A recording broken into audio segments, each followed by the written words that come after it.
So I read this one report that while the grassroots energy on the Democratic side was obviously strong, there was a lot of activism, a lot of small amount donation pouring into Quist's campaign, that people were complaining there wasn't enough institutional support from the National Democratic Party apparatus.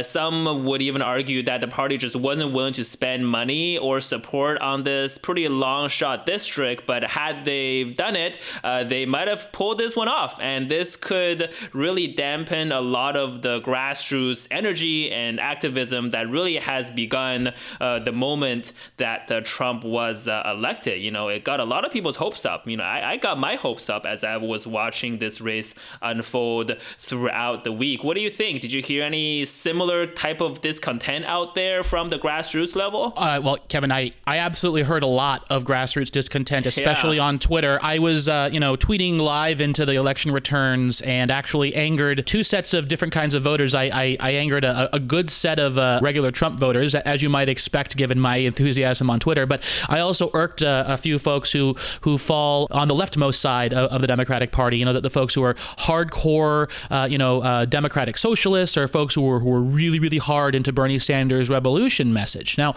that being all said and understood, and by the way, I just want to say I really treasure and value the enthusiasm of the Bernie Sanders wing of the Democratic Party.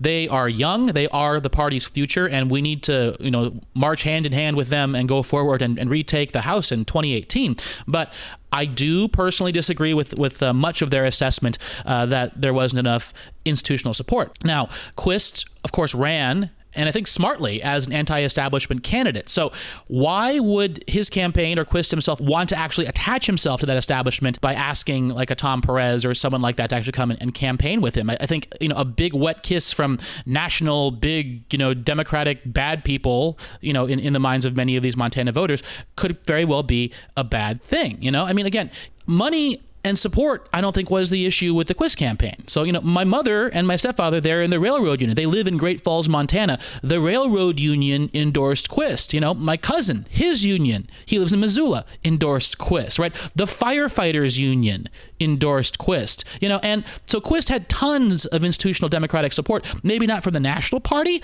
but certainly from the real people that matter, who are the folks on the ground, those local unions and the local Democratic Party, the people who actually communicate with the volunteers, who build the grassroots armies that actually coordinate folks to go knock on those doors and turn people out to vote.